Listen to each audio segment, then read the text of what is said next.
Assalamualaikum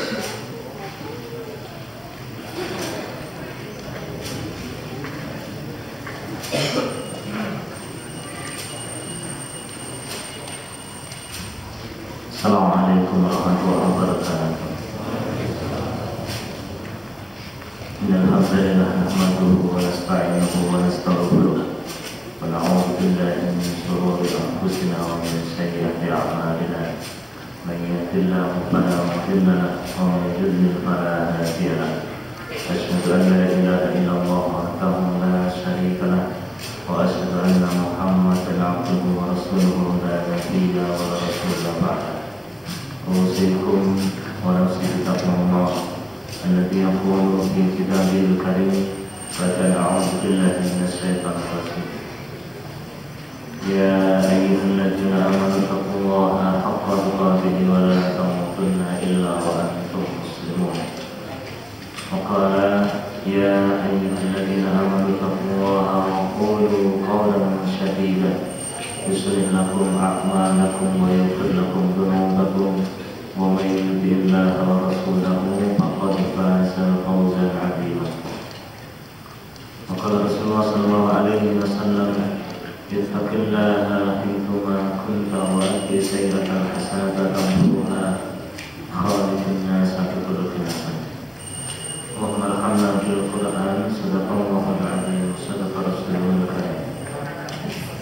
أما بعد فإن أصدق الحديث كتاب الله وخير الهدي هدي محمد صلى الله عليه وسلم وشر الأمور محدثاتها وكل محدثة بدعة وكل بدعة ضلالة وكل ضلالة في النار.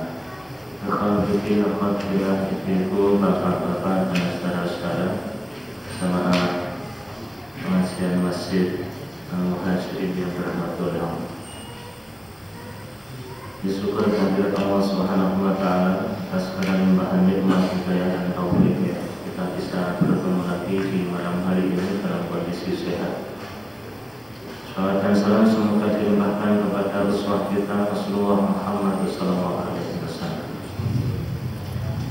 Saya kembali menyampaikan salam kepada penjenengan semua, mohon doanya. Beliau sedang menunaikan ibadah umrah.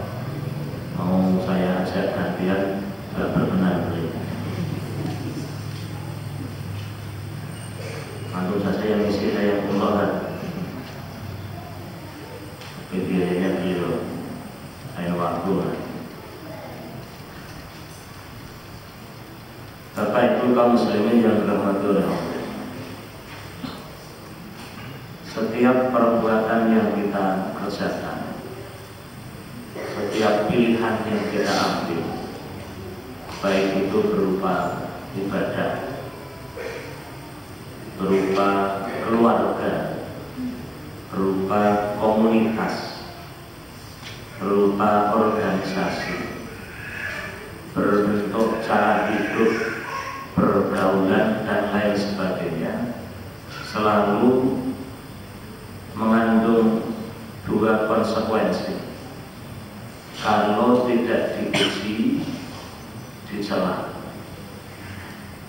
Kalau tidak dua-duanya, berarti kita tidak diingat oleh orang banyak, tidak dianggap, ada dan tidak adanya odongai.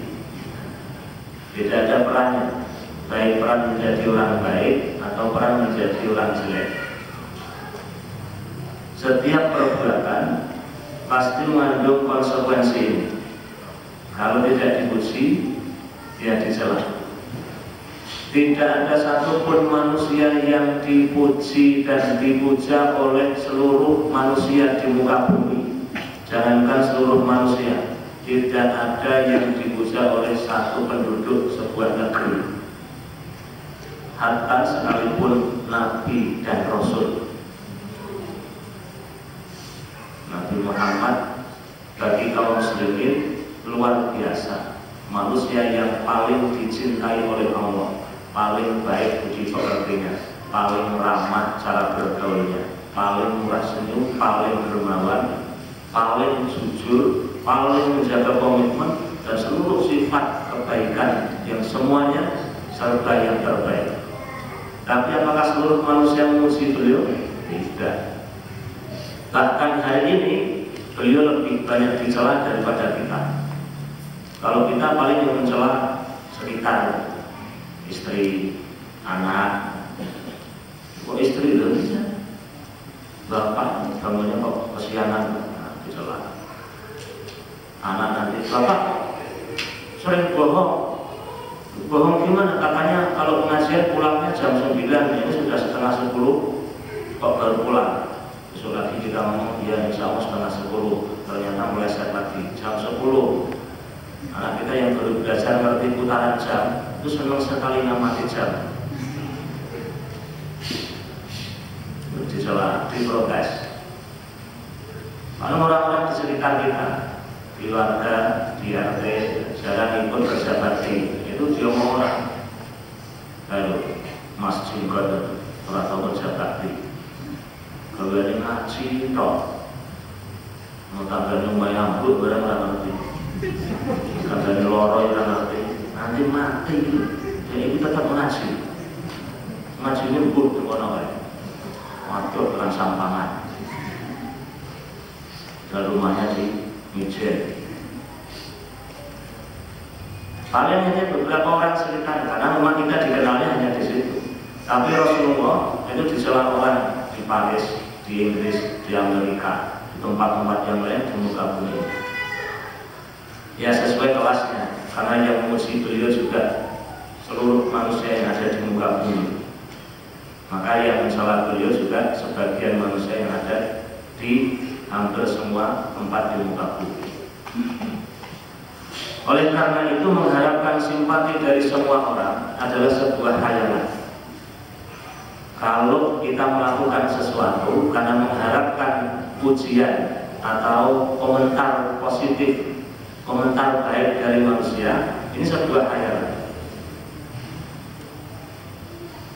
Orang yang beramal karena mengharapkan pujian atau takut celaan manusia, dia akan menjadi orang yang paling bingung.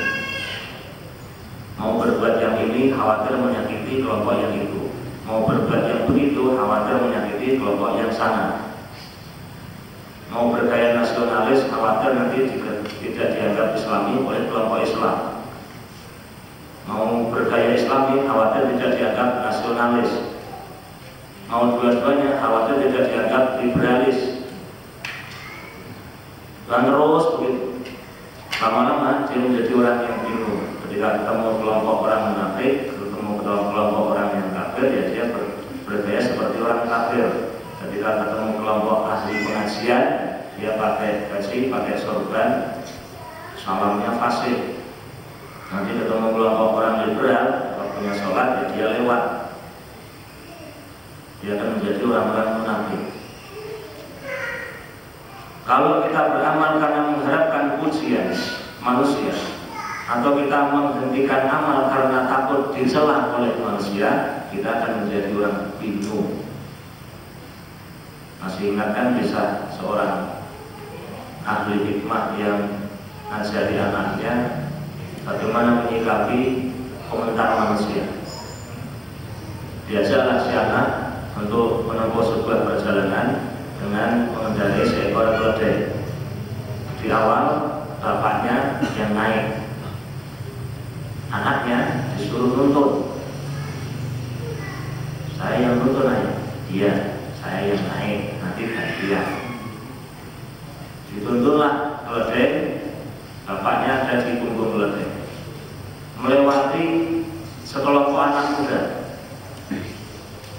Begitu lewat, komentarlah anak-anak muda itu.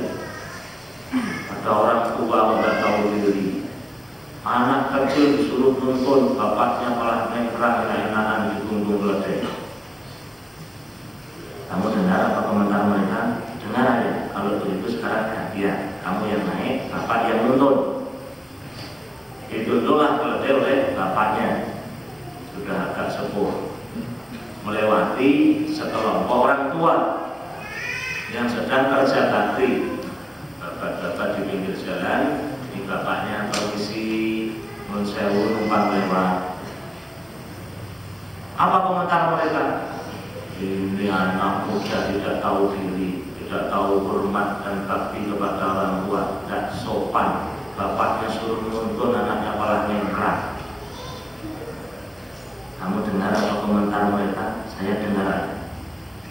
Kalau begitu kamu turun. Turun ya? Iya. Kita berdua jalan bareng. Kamu sebelah kiri, bapak di sebelah kanan, keledainya turun bareng.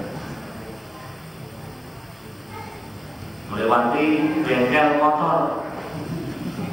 Dulu ceritanya belum ada ya, gambaran dari saya. Dituntun. Apa komentarnya? Keledainya kenapa Pak? Tidak apa-apa, dapat gak dinaiki. Dinaiki, apa gunanya bahwa keledai gak dinaiki? Kamu dengar apa komentar mereka? Kalau begitu sekarang kita berdua naik.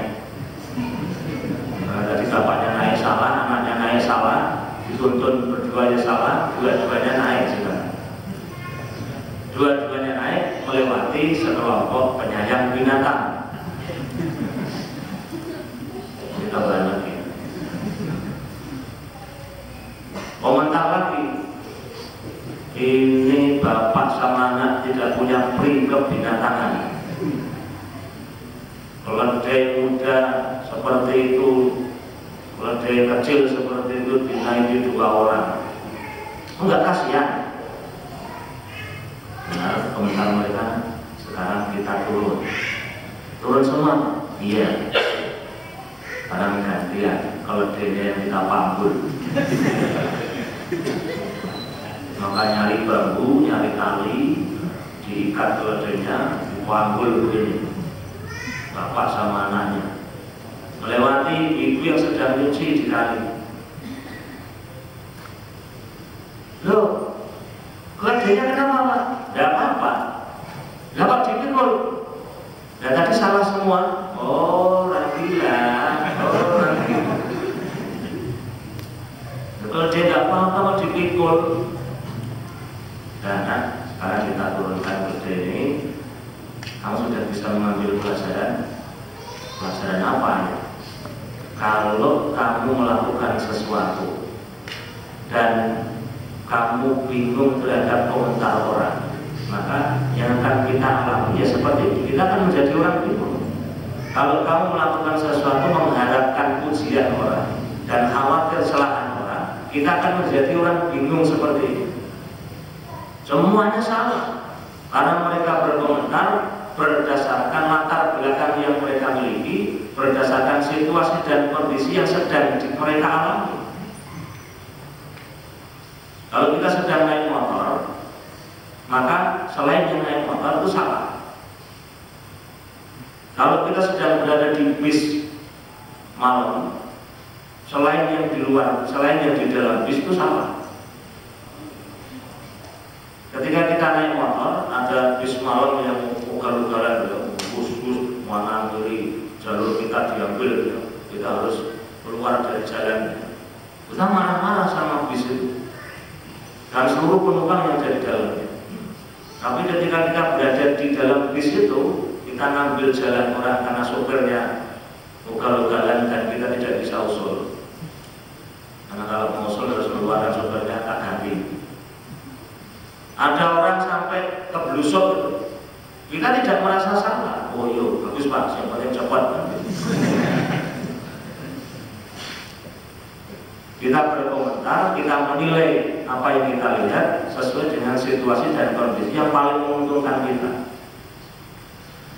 Maka siapapun yang jadi presiden, pasti ada yang pro dan ada yang